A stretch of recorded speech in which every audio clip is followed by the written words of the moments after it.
I left my daughter with my parents and sister for just one day because of an urgent work matter.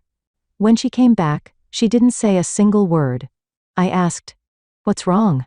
But tears just rolled down her cheeks. Then I noticed a small blood stain on the inside of her clothes. I rushed her to the hospital, and the doctor's words left me breathless. Marketing consultant Linda Morrison took her cell phone out of her bag inside. The screen showed 3 missed calls and an urgent email from a client. Tomorrow's meeting has been moved up. Please review the important materials tonight. She looked at her watch. 4 in the afternoon. Only an hour left until she needed to pick up Sophia from after-school care. Normally she would contact her trusted babysitter Carol, but Carol had gone back to her hometown this week because of her mother's surgery. What a predicament. Linda scrolled through the numbers of other sitters, but no one was available on such short notice. As a last resort, she called her mother. Martha's sharp voice resonated on the other end of the phone. "What is it, Linda? How unusual to hear from you in the middle of a weekday." "It's an emergency. A big presentation for tomorrow has been moved up to tonight. Could you watch Sophia overnight?" After a moment of silence, Martha made a sound like a snort. "My being a career woman is difficult, isn't it? In my day, we never would have considered leaving children behind for work." Linda closed her eyes and suppressed the urge to argue. Since her divorce 3 years ago, her mother's sarcasm had only increased. "Please, Mom, I don't have anyone else to ask." "Yes, of course I'll take her. Actually, Heather and her children are coming over today too. Sophia will enjoy playing with her cousins." Anxiety spread through Linda's chest. Her relationship with her sister Heather was complicated. From childhood, Heather had always been jealous of Linda's possessions and successes, especially after the divorce. Heather's hostility toward Linda for being successful a single mother was impossible to hide. Heather too. "I see," Linda replied, choosing her words carefully. "Her children, Noah and Ava as well. Yes, we're planning a lovely dinner together." Martha's voice contained delight. Linda knew how much her mother enjoyed the opportunity to emphasize Linda's defects as a divorcee in front of Heather's perfect family. "All right. I'll bring Sophia by 6. After hanging up, Linda took a deep breath. Going to her parents' house was a psychological burden, especially when her sister was there. "Mom, why am I staying at Grandma's house tonight?" Sophia questioned from the backseat of the car. Curiosity shone in the 8-year-old girl's large brown eyes. "Because Mommy has unexpected work and will be late. I'll pick you up in the morning." Linda smiled through the rearview mirror. "You don't mind, do you?" Sophia pursed her lips thoughtfully. "Grandpa is nice, but Grandma always wants to fix my clothes. She says leggings aren't proper." Linda couldn't help but laugh. Sophia had perfectly mimicked her grandmother's old-fashioned values. Yes, Grandma has somewhat outdated ideas. "And if Cousin Noah is coming?" Sophia's voice grew quieter. Linda immediately became alert. "Is something wrong with Noah?" "Not really." Sophia gazed out the window. "But he always makes fun of me. Last month, he pulled my hair at the birthday party too." "Did he really?" Linda frowned. "Next time something happens, tell Grandpa or me right away.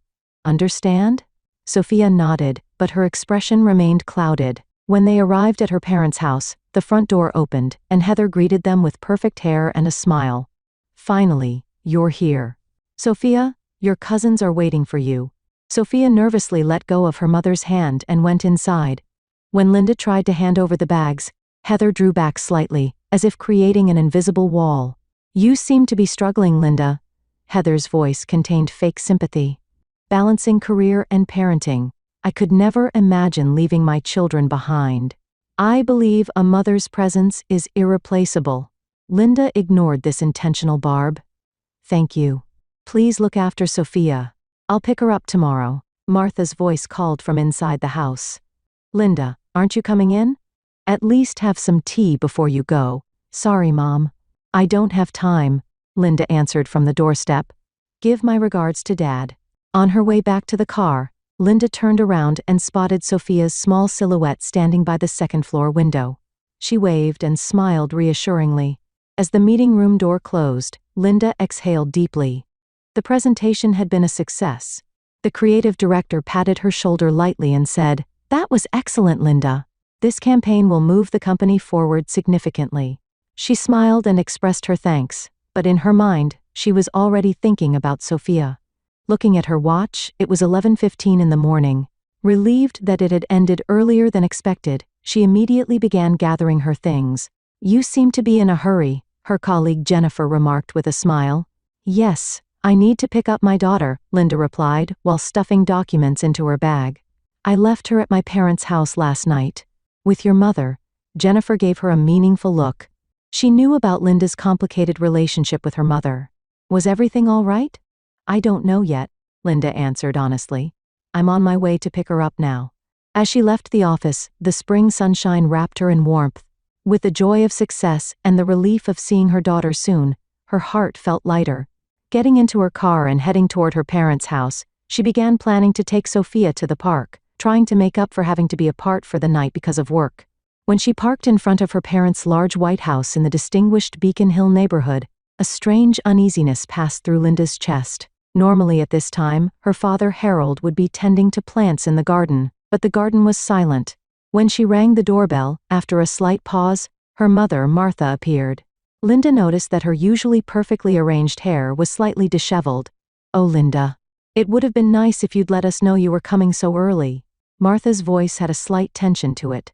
The presentation ended earlier than planned. Linda passed by her mother and entered the house. "Where's Sophia?" "She's resting in the upstairs guest room," Martha answered with slight hesitation. "She seems a bit tired." "Tired?" Linda frowned. "What time did she go to bed last night?" "The usual time," Martha answered rather quickly. "It's just that the children were playing until late." Linda's father Harold appeared from the living room. His usually mild face had an expression that Linda couldn't read. "Linda, you're here," he said quietly. "The presentation went well, I gather." "Yes, Dad," Linda answered briefly and headed toward the stairs. "I'm going to see Sophia." As she climbed the stairs, she sensed something off about her parents' behavior. They seemed to have something they wanted to say but didn't. When she knocked on the guest room door, there was no answer. She opened it gently and found Sophia sitting on the bed, gazing out the window. "Sophia, Mommy's here to pick you up."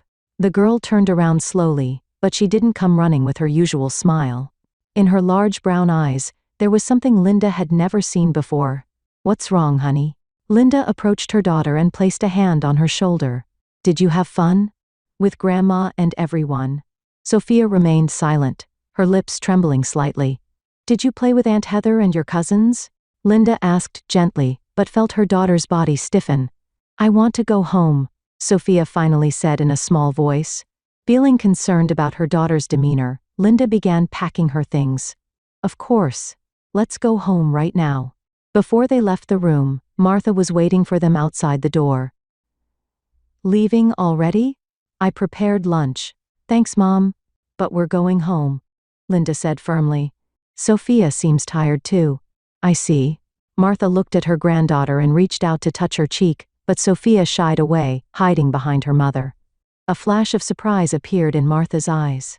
"Sophia, aren't you going to say to Grandma?" The girl remained silent, staring at the floor. "Sophia," Linda gently prompted. "Say to Grandma and Grandpa," Sophia said faintly, but didn't look up. Harold saw them off at the bottom of the stairs. "Take care on your way back." His voice had an unusual softness to it, and in his eyes as he looked at his granddaughter there was something like guilt. As they got into the car and left her parents' house, Linda looked at Sophia in the rearview mirror. The girl was silently gazing out the window. "Are you really okay? Did something happen?" Linda asked calmly. There was no answer. "Sophia, I can't understand if you don't talk to me." Linda's voice grew more concerned. "Did something happen with your cousins?" Tears welled up in the girl's eyes and quietly slid down her cheeks. However, she still remained silent.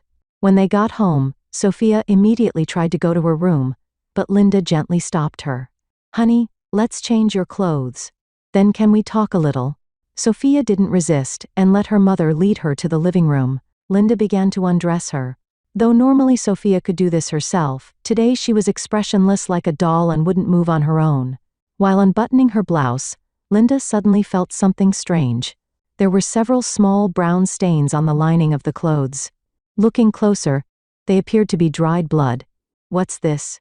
Linda gasped, slowly lifting the clothing. There were definitely small traces of blood. Sophia. What happened to this? Did someone hurt you? Panic raced through her body, and her voice trembled. What happened? Tell me, please. Large tears flowed again from Sophia's eyes. She just shook her head and wouldn't speak. Anger and fear swirled in Linda's chest. She stood up and took her cell phone. While dialing her mother's number, her voice was cold and determined. Mom, there's blood on Sophia's clothes. What happened?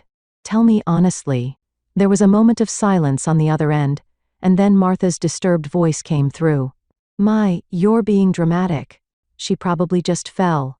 Children fall all the time, don't they? Fell. Linda's voice rose. Why didn't you tell me? Why didn't anyone tell me? Because, Martha's voice faltered. I didn't think it was anything serious. Linda looked at Sophia. Her face showed unspeakable fear and sadness. Maternal instinct told her this was not just a fall. We'll talk later, Linda said coldly and hung up. She knelt before Sophia and gently took her hands. Honey, it's Mommy's job to protect you. Let's go to the hospital now. It'll be all right, I'll be with you. The fear in Sophia's eyes intensified, but she gave a slight nod. Linda hugged her daughter and rubbed her back, inwardly vowing to uncover the truth and hold whoever hurt her daughter accountable. She grabbed her car keys and cradled Sophia, wrapping her in a jacket. With her heart nearly bursting with worry and anger, Linda gripped the steering wheel tightly. At the reception desk of St. Mary's Pediatric Emergency Center sat a middle-aged woman who immediately composed herself upon seeing them. What brings you in today? My daughter. Linda faltered. She didn't know how to explain. There's blood on her clothes, and she won't talk about it. She stayed with my parents and sister yesterday. The receptionist nodded understandingly and handed her some forms. Please fill these out. We'll see her right away. The waiting room was nearly empty. Linda sat with Sophia on her lap, filling out forms while occasionally glancing at her daughter's face. Sophia remained expressionless, clutching a teddy bear in both arms, an emergency comfort toy Linda always kept in the car. Ms. Morrison? A nurse called their name. This way, please. They were led to a small examination room. The walls were decorated with brightly colored animal pictures, designed to make children less afraid. However, even this gentle atmosphere couldn't break Sophia's silence. After the nurse completed basic tests, she said, "The doctor will be with you shortly," and left the room. Linda sat next to Sophia and held her hand. It's going to be okay, honey. No matter what, Mommy is on your side. There was a knock on the door, and a doctor entered. Her name tag read, Dr. Caroline Foster.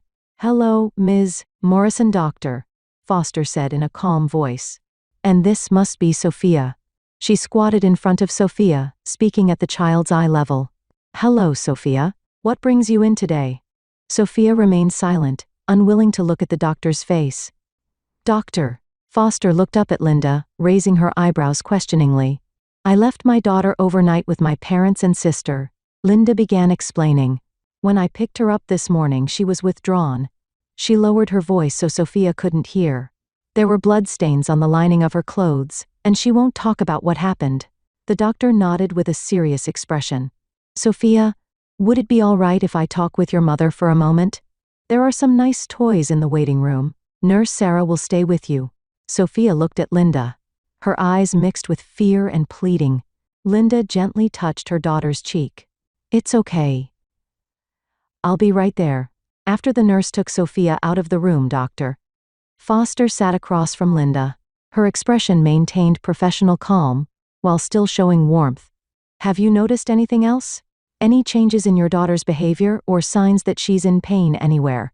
Linda shook her head. No, nothing until I picked her up this morning. My parents seemed a bit off. Mother said she was just tired, but father seemed like he wanted to say something. I understand, the doctor said while taking notes. I'll examine your daughter, but before that, I have a few questions for you. How is your relationship with your family? It's complicated, Linda answered honestly. I divorced 3 years ago, and my mother is critical of my career choices and parenting. With my sister Heather, we've been competitive since childhood, and she's jealous of me. Yesterday, she and her 2 children were at my parents' house as well. The doctor looked up, meeting Linda's eyes directly. How is your daughter's relationship with her cousins? Not good, Linda exhaled. especially my sister's son, Noah. I heard he pulled Sophia's hair before. The doctor considered this for a few seconds, then said, "Let's examine Sophia," and stood up. The time in the waiting room seemed eternal. Linda repeatedly glanced at the clock, fidgeting restlessly. An hour later, Dr. Foster returned. Her expression was severe, her mouth set firmly. "Let's talk in my office." The doctor's office was small but warm. Children's drawings decorated the walls, and family photos sat on the desk. But now, the air in the room was heavy and tense. "Where's Sophia?" Linda asked anxiously. "She's in the playroom with a nurse, doctor." Foster sat down and took a deep breath. "Ms. Morrison, your daughter shows signs of physical abuse." Those words delivered a dull shock to Linda's chest. "What?" "There are multiple bruises on her arms and back. The blood on her clothes comes from a small cut on her back. This wound doesn't appear to be accidental, but looks as if it was deliberately inflicted with something sharp." The color drained from Linda's face. In her mind, anger, fear, and guilt swirled. "Are you saying my family hurt her?" "Legally, I'm obligated to report this to Child Protective Services, but first I want to understand the situation, doctor." Foster was choosing her words carefully. "Sophia has spoken a little. It took a lot of courage for her." Linda covered her face with trembling hands. "What happened?" "According to Sophia, there was a dispute over toys with her cousins last night."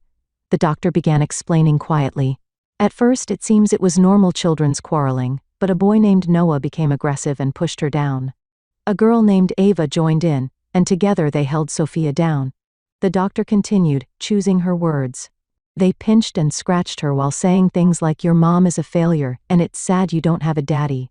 Tears welled in Linda's eyes. "That's terrible." "Even more shocking, doctor," Foster continued in a heavy tone. "Your sister Heather apparently witnessed this bullying but didn't stop it. Instead, she blamed Sophia, saying this wouldn't have happened if you had been quiet." Linda was shaking. Her body felt ice cold with anger and the fear running down her spine. And the doctor hesitated for a moment, then continued. "When Noah took her stuffed animal and began cutting it with scissors, Sophia tried to get it back, and in the process, the scissors apparently caught her back. Whether it was intentional or not, I can't say." "Intentional or not, that's abuse." Linda's voice trembled. "Why didn't my parents stop it?" "They were apparently in another room, doctor." Foster answered. "And what concerns me most is that Heather told Sophia, 'If you talk about this, your mom will be even sadder,' essentially silencing her." Something broke inside Linda. She couldn't suppress the sob that rose from the back of her throat. "My daughter endured this alone." "Doctor." Foster placed her hand over Linda's. "Ms. Morrison, you've done nothing wrong. You're being there for your daughter now." Linda wiped her tears and raised her face. "What should I do now?" "I'll contact Child Protective Services," the doctor said firmly. "A social worker will make a home visit and assess the situation. We'll submit a detailed report." "And my family?" "That's your decision," the doctor said cautiously.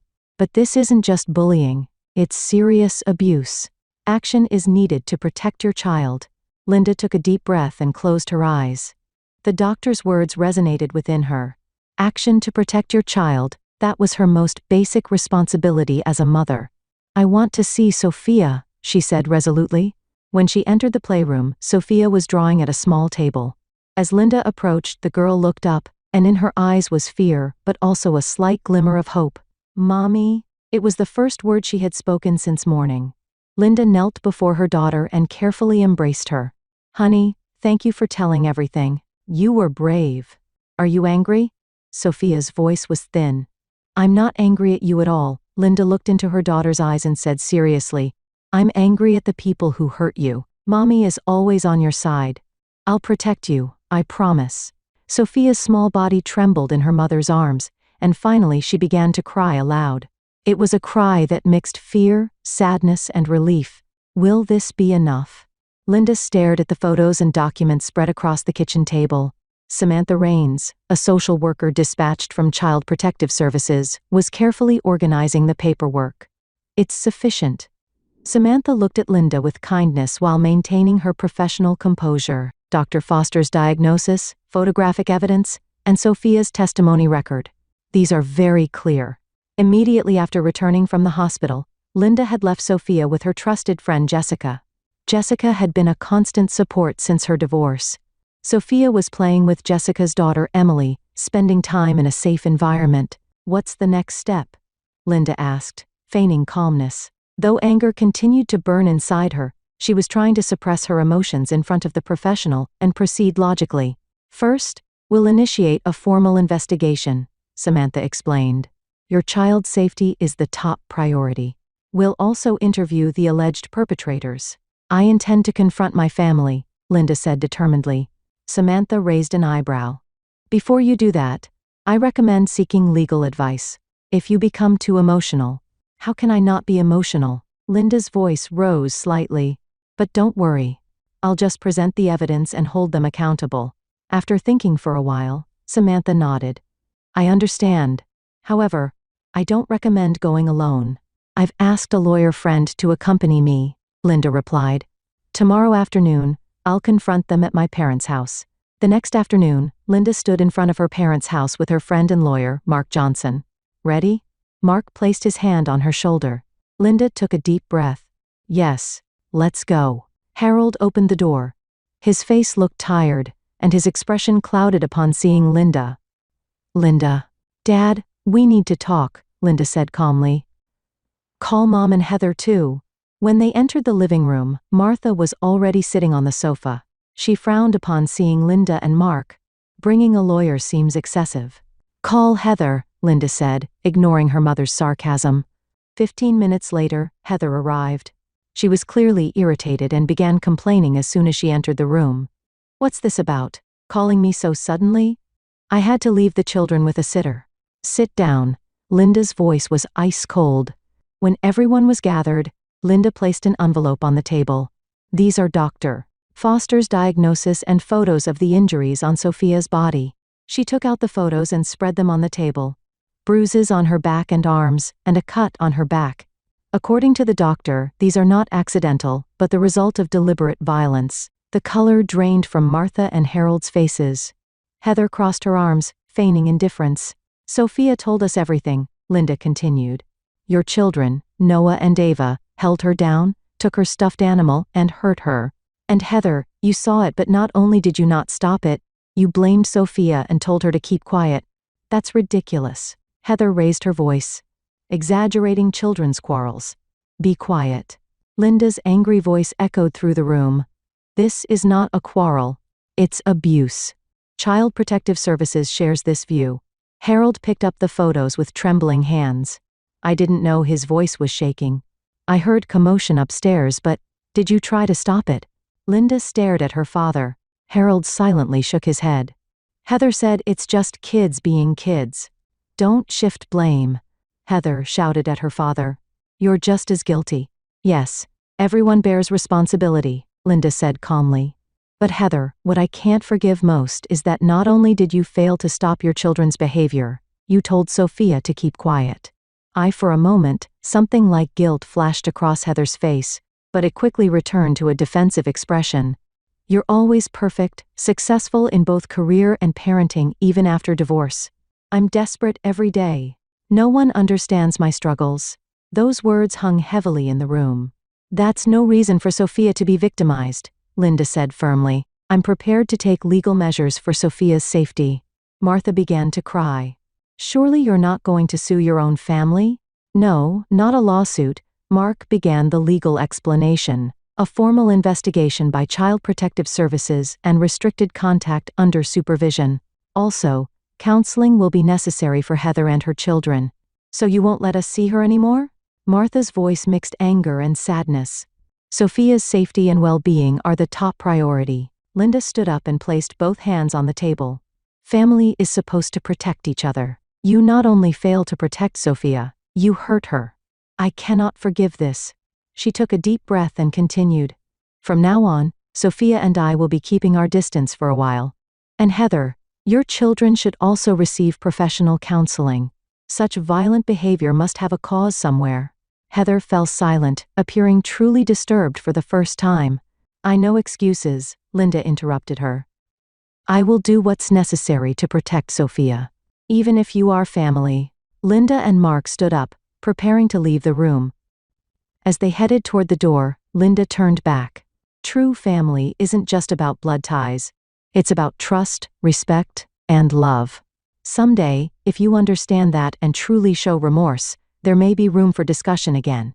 But for now, protecting Sophia is my only responsibility. After she left, a heavy silence remained in the house. 6 months later, on a Saturday morning, Linda's apartment was bathed in sunlight. The sweet scent of pancakes wafted from the kitchen, and Sophia's laughter echoed from the living room. "Mom, look. I finished it." Sophia proudly held up a drawing spread out on the table. It showed colorful people. "This is a picture of my new family." Linda smiled as she approached while plating pancakes. The drawing was titled, "My Chosen Family," and depicted Sophia and Linda, her friend Jessica and her daughter Emily, and Sophia's therapist Laura. "It's a beautiful drawing." Linda gently stroked her daughter's hair. Since that day, their lives had changed dramatically. The first few weeks were difficult. Sophia was plagued by nightmares, and Linda was tossed by waves of guilt and anger. But with twice-weekly therapy sessions and the help of a newly found support group for families overcoming trauma, they had begun to walk the path of healing step by step. "We're going to the beach with Emily this afternoon, right?" Sophia asked, with a mouthful of pancakes. Her voice and expression had regained their former vibrancy. "Yes, Jessica will pick us up," Linda answered. "But before that, there's something I want to talk about." "What?" Sophia looked up at her mother with curious eyes. "Grandpa sent a letter," Linda said carefully. "He wants to see you." Sophia's expression clouded. "I'm scared." "I won't force you." Linda held her daughter's hand. "But Grandpa seems to be truly remorseful. He's been going to therapy for the past 6 months." After the incident, Harold had begun to reconsider his relationship with Martha. Having followed his wife's domineering attitude for years, he had finally found his voice and decided to participate in family therapy. His letter contained an apology to his granddaughter and a wish to see her someday if she could forgive him. "I'll think about it," Sophia answered quietly. Meanwhile, there was no sign of reconciliation with Heather. She had accepted the legal measures and was ordered to perform community service and undergo mandatory counseling. Her custody of the children was under review, and her relationship with her husband had deteriorated. Linda occasionally received progress reports on her from Child Protective Services, but understood that real change would take a long time. "Today is a special day."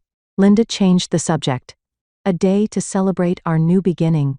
In fact, today, Linda had just finalized the contract for a new apartment. It was in a better school district, a quiet environment suitable for Sophia's recovery. And she herself had started working smoothly at a new workplace. "Cheers." Sophia raised her glass of orange juice. Linda joined with her coffee cup. "To our new beginning." The sunlight streaming through the window wrapped them in warmth. Not all the pain of the past had disappeared.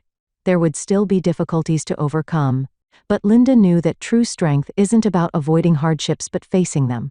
And true family isn't formed by blood ties, but by protecting, respecting, and loving each other.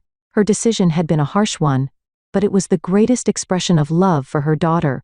And now, that decision was beginning to bring new light to them. Watching Sophia's smile, Linda whispered in her heart, "This is true love."